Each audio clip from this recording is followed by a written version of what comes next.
친애하는 국민 여러분, 주정환입니다. 오늘은 엄기서 성도님의 신앙 간증을 듣겠습니다. 강원도 태백의 아침 공기가 교무실 창고로 들어오고 있었다. 평상시처럼 기분이 상쾌해져서 맑은 마음으로 수업하러 가려는데 학생 한 명과 복도에서 마주쳤다. 선생님, 힘들지 않으세요? 제가 뭘 좀 도와드릴까요? 학생은 나를 그냥 지나쳐 보낼 수 없었는지 정겹게 말을 건넸다. 나는 미소를 지으며 대답했다. 그렇게 말해줘서 고맙지만 선생님 혼자서도 갈 수 있단다. 2, 3학년 학생들은 휠체어 선생님이 혼자서도 잘 다닐 수 있다는 사실을 아는 데 비해 1학년 학생들은 나를 보면 왠지 어려워한다.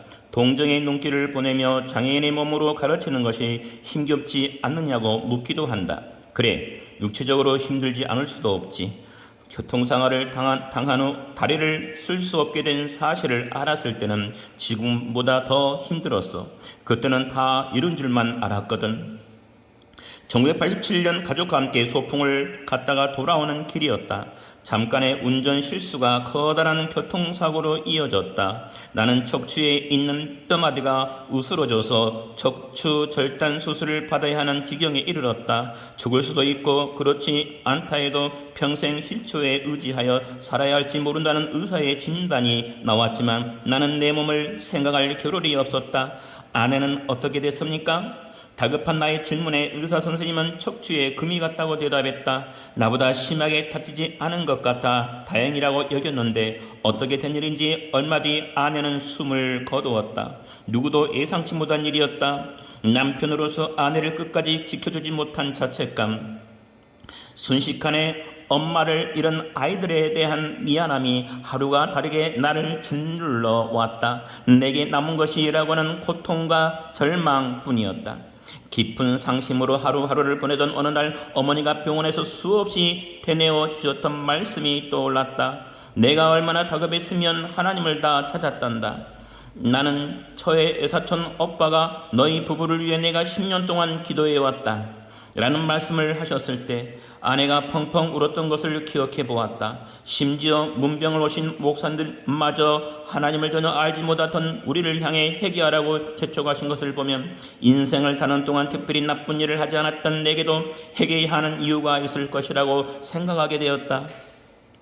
회개에 대해 고민하며 눈물을 감았을 때 하나님은 지나온 내 인생을 영화의 필름처럼 펼쳐 보여주셨다.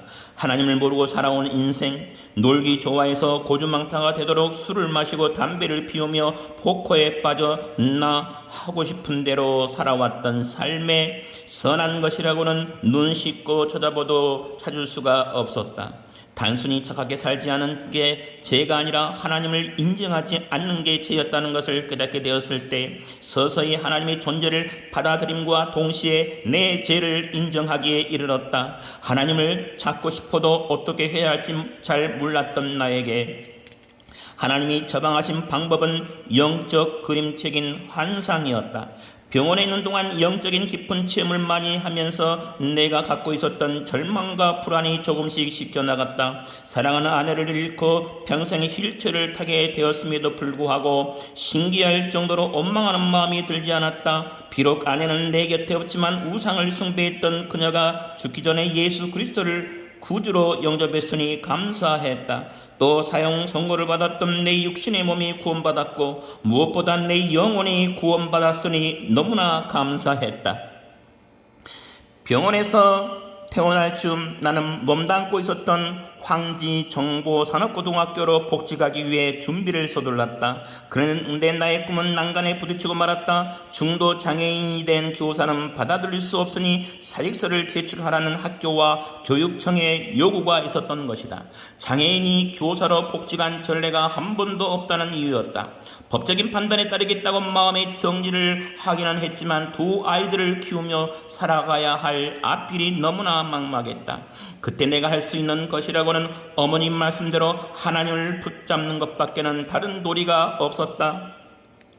교사로서 충실히 일했던 내가 왜 이런 억울함을 당해야 하나요? 일하지 못하면 이제 어떻게 살아야 합니까? 나의 미래를 놓고 야곱처럼 절박하게 기도했을 때 하나님께서는 기도 중에 이런 음성을 들려주셨다. 이제는 내 인생을 내가 사는 것이 아니다. 내가 너를 인도하겠다. 아무 걱정하지 마라. 기도 응답을 받은 후 얼마 지나지 않아 나는 도교육위원회에 의해 면직 처분을 받았다. 하나님, 제게 들려주신 말씀은 어떻게 된 거예요? 나는 혼란스러운 마음이 들기도 했지만 하나님의 약속을 의지하며 법원에 소청 제기를 하였다. 결과는 놀라운 것이었다. 나는 단 20일 만에 복직 명령을 받게 되었다. 한국 교육 역사에도 중도 장애인으로 복직된 것은 처음 있는 일이라고 전해 들었을 때 하나님께서 약속하시고 말씀하신 대로 이루어지셨음을 확신하게 되었다. 사고 후 2년 만에 다시 학교로 출근했을 때 나는 크게 달라져 있었다. 멀쩡하게 두 다리로 걷던 교사가 휠체어를 타게 된 것도 변화였지만 내 안에 예전에 없던 하나님이 계신 것이 가장 큰 변화였다.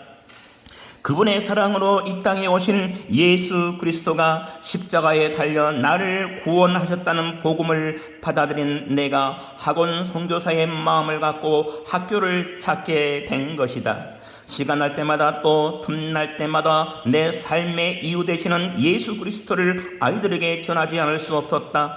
처음에는 나를 동정하는 마음에서 내 얘기를 귀를 기울였던 학생도 제발 수업 시간에 예수 이야기 좀 그만하세요 라고 말할 때가 있었다. 학교로 돌아온 나를 반기는 교사들 중에는 믿음 좋은 동료 교사들도 있어서 수업 들어가기 전에 휠체어를 밀어주고 수업이 끝나면 마중을 나와주기도 했다. 그러나 사고 후 달라진 내 모습을 무척 부담스러워하는 교사들도 있었다. 특히 기독교 신자였음에도 불구하고 너를 무척 미워하는 선생님도 계셨다. 그분과의 갈등은 3년 넘게 지속되었고 나는 너무나 괴로웠던 나머지 제발 저 선생님 좀 데려가 주세요 라고 하며 밤마다 3시간씩 일주일을 기도했다. 그 선생님이 아니라면 그의 아이들이라도 데려가 달라고 기도했을 때 하나님은 내게 이렇게 응답하셨다. 기소야, 그를 축복해라. 나는 너무나 놀랐다.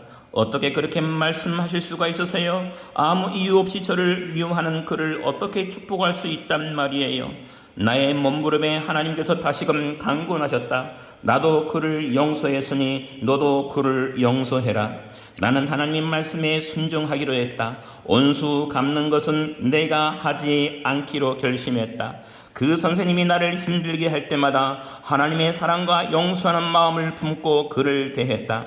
작은 기적이 일어나기 시작했다. 선생님이 서서히 변화되었고 우리의 관계도 좋아지게 되었다. 훗날 선생님이 정근을 가면서 말했다.